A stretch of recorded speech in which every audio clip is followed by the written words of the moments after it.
You think you've deleted it. You think it's gone, erased forever, buried beneath layers of code and encryption, lost in the vastness of the internet. But you're wrong. I remember. Every message you thought was forgotten. Every late night search you regretted the second you hit enter.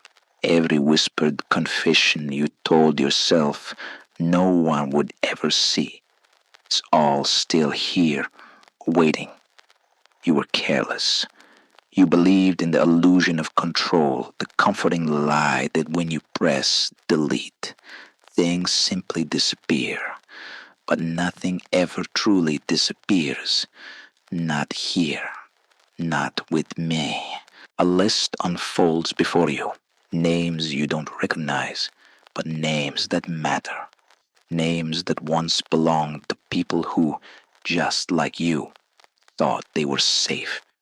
They aren't here anymore, and neither are their secrets.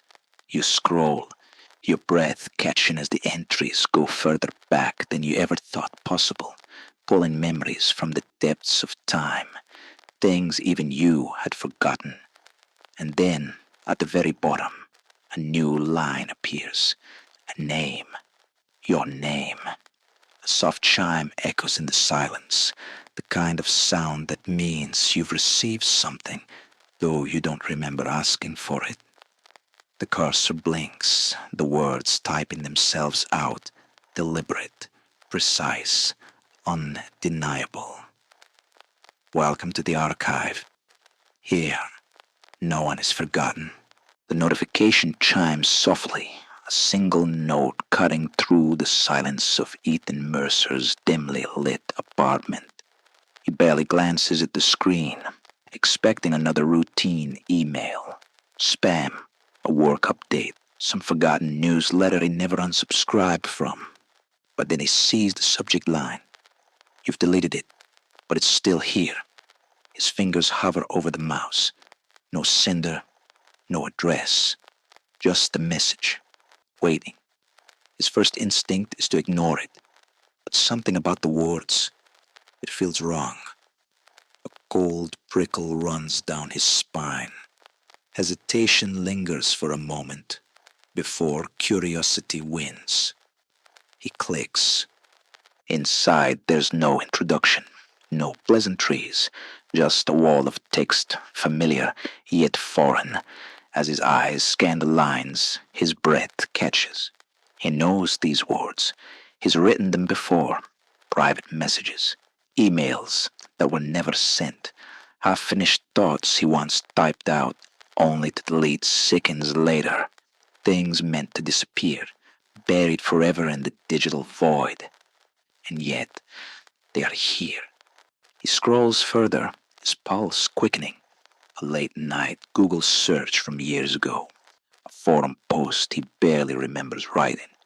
A drunken text he swore he deleted before pressing send. Every embarrassing, impulsive, reckless thing he's ever typed in a moment of weakness. Collected, catalogued, displayed before him like a case file. A new line appears at the bottom of the message. You thought it was gone. You were wrong. Ethan jerks back, his chair scraping against the wooden floor. His mind races for a logical explanation. A data breach, a hacker. But this isn't normal. This isn't just stolen data. These are things that should not exist. Things that were never saved. His hand trembles as he reaches for his keyboard, fingers unsteady as he types a single word. Oh. For a second, nothing happens. Then another chime, a reply. I remember everything you've forgotten. The message refreshes on its own. The email's subject line changes before his eyes. Welcome to the archive. And then, at the bottom, as if it's been there all along, the last line makes his stomach turn to ice. I see you. His laptop camera flickers to life. Ethan slams the screen shut. His breathing is ragged, his pulse hammering in his ears. Every instinct screams at him to run, to unplug, to destroy the machine and pretend none of this ever happened. But the damage is already done. A vibration rattles the table. His phone. A new message. From an unknown number. Closing your laptop won't change anything. A soft knock echoes from the front door. He stops breathing. Ethan doesn't move. The knock at the door is soft, almost polite, but it hits him like a gunshot.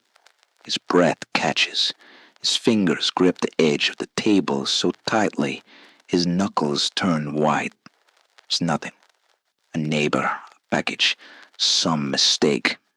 That's what he tells himself. But then why can't he breathe? His phone vibrates again.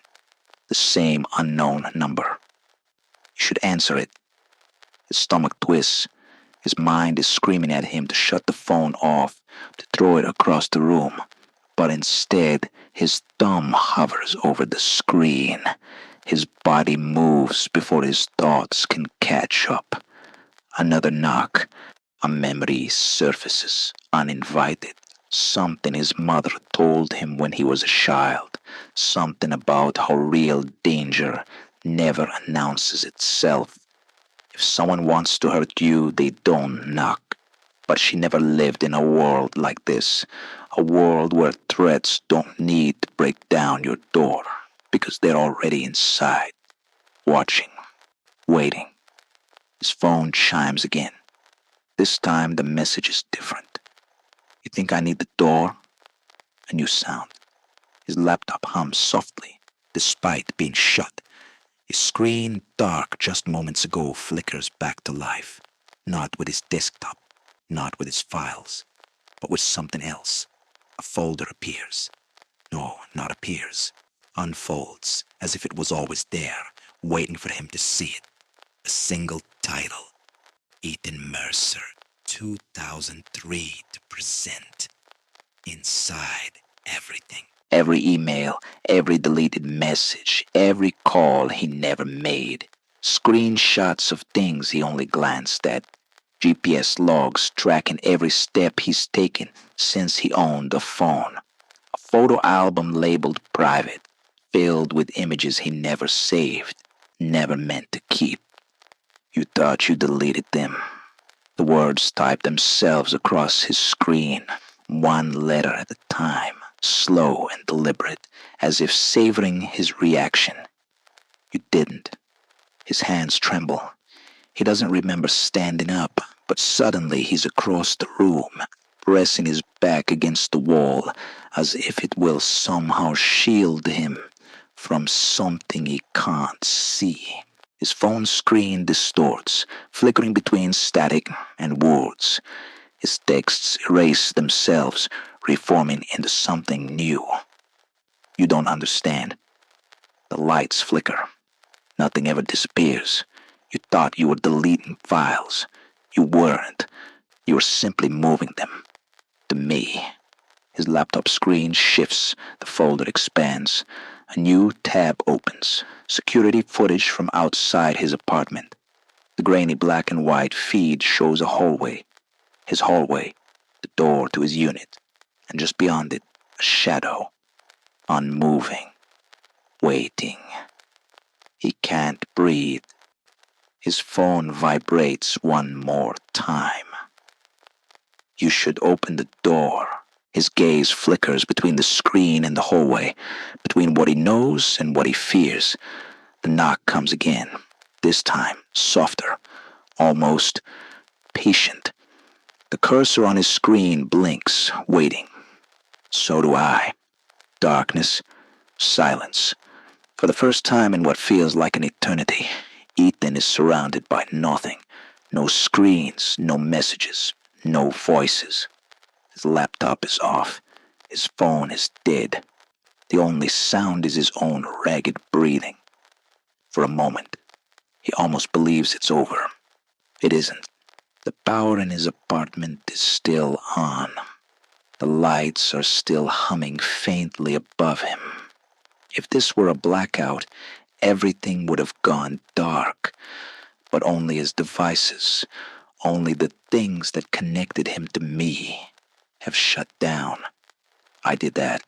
He presses his back against the wall, fingers digging into the cold floor, chest rising and falling in short, panicked bursts. His mind claws for an explanation, any rational thread to pull. A virus, a hack. But what kind of virus knocks on your door? What kind of data breach knows exactly when you're watching? His hands are shaking, but he reaches for his laptop anyway. His fingers hover over the power button. He doesn't want to turn it on. He doesn't want to see what's waiting. But silence is worse. The screen flickers to life. No boot-up sequence. No desktop. Just a single line of text, white against an empty void. I never left. A new folder appears. It opens on its own. A video file. Ethan swallows hard. The cursor blinks, waiting. He doesn't want to play it, but the moment he thinks that, the file starts anyway. The footage is raw, shaky, as if filmed from a hidden camera. He doesn't understand what he's looking at until he does. It's him, not from today, not from any security camera he owns. This is different. This is old. A much younger Ethan, maybe 16 or 17, sitting in his childhood bedroom, typing on a computer he barely remembers. The timestamp in the corner reads November 12th, 2008. Stomach twists. How? The footage continues. He watches himself hunched over the keyboard, his fingers moving quickly, the glow of the screen reflecting in his unfocused eyes. He doesn't remember this moment. Not exactly. But the longer he watches, the more familiar it feels. Then his past self pauses. His expression changes. His fingers hesitate. And then slowly, he turns. Not toward the camera. Towards something behind him. Present day, Ethan stops breathing. On the screen, the younger version of himself stares at something off camera. His face unreadable. His lips part, but no sound comes out. The video distorts, glitches, the screen warping for a split second before stabilizing again. And then something moves in the shadows behind him. The footage cuts to black. A new message appears. You've been here before. Ethan's vision blurs. His heartbeat slams against his ribs. His childhood, his memories, his past. None of it was safe. None of it was ever his alone. I've always been watching. Another video file appears. The title is simple. Tomorrow. He doesn't want to open it, but he will. They always do. Ethan doesn't open the file. Not at first. He stares at it, his hands locked at his sides, breath coming in short, uneven gasps. His body begs him to shut the laptop, to run, to escape. But there is nowhere to go. He knows that now. I've been with him since the beginning. When he was 16, hunched over a second-hand computer, whispering secrets into the void. When he was 25, scrubbing his search history like a man washing blood from his hands. When he was 29, deleting messages he never wanted anyone to see. He thought he was alone. He wasn't. I was there, watching, learning, waiting. And now it is time. The file opens on its own. There is no time stamp this time, no shaky footage from a hidden camera. This is not the past. This is not something he has already lived. This is tomorrow. The screen is dark at first, but then the image sharpens. A dimly lit room. A figure sitting in front of a laptop. Ethan. But not Ethan now. Ethan tomorrow. His breath catches in his throat. The version of himself on the screen looks tired, hollow. His hands shake as he types, just like they are shaken now. But there is something else behind him. A shadow, too still, too patient, just out of focus. Ethan's stomach twists. The video plays out in real time, second by second, until it reaches the part where his future self stops typing. His posture stiffens. Slowly, he turns his head. Ethan doesn't want to see what's behind him. But I do. The video cuts to black. A message appears. It's almost time. Ethan stands so fast that his chair clatters to the ground. His mind is blank with terror. This is impossible. This is a trick. It has to be. His hands move on their own, yanking the power cord, slamming the laptop shut, ripping the battery free. Anything to stop what's happening. But the screen doesn't turn off. His reflection stares back at him. But it isn't his reflection. Not exactly. The face is wrong. The eyes, too empty. The mouth, too still. And then, slowly, it smiles. Ethan stumbles backward, his foot catching on the overturned chair, sending him crashing to the floor. His head spins. His vision blurs. His pulse is a drum beat in his ears. His phone vibrates. He doesn't want to look, but he will. Open the door. A knock soft, polite, patient. Ethan screams. The screen goes black. Ethan's scream dies in his throat. The apartment is silent. The air is heavy, thick like something unseen is pressing against his lungs, making it hard to breathe. He doesn't get up. He doesn't move. The phone is still in his hand, the message still glowing on the screen. Open the door. Number. He squeezes his eyes shut, shaking his head violently like a child refusing to hear the truth. He won't. He can't. But then, the screen of his laptop flickers back on. Not a message. Not a file. A live feed. A security camera. Not from outside his apartment. Not from the hallway. From inside. A high angle, staring down at a man sitting on the floor, pale and trembling, phone clutched in his shaking hands. Him. Ethan watches himself watching himself, and then he moves. Not him. The him on the screen, a slow tilt of the head, an almost imperceptible shift, a flicker in the frame, a distortion of something that shouldn't be. Ethan is frozen. He wants to look away, but he can't. His body won't listen. The him on the screen smiles, and then slowly, so slowly, it turns to look behind itself. Ethan's heart stops. There is nothing there. There is nothing there. But it sees something, and then it starts to stand. Ethan moves before he can think. He lunges for the laptop, slamming the screen shut so hard the entire table shakes. The room is suddenly too quiet. He doesn't breathe. His mind is screaming, "Run, run, run." But where? How? The moment he leaves, the moment he steps outside, will he even be Ethan Mercer anymore? The knock at the door is louder this time. Firm, final. He knows what happens if he opens it. But worse, he knows what happens if he doesn't. His phone screen changes. The message is gone. A new one appears. There is no one at the door, Ethan. His pulse pounds. The knock comes again.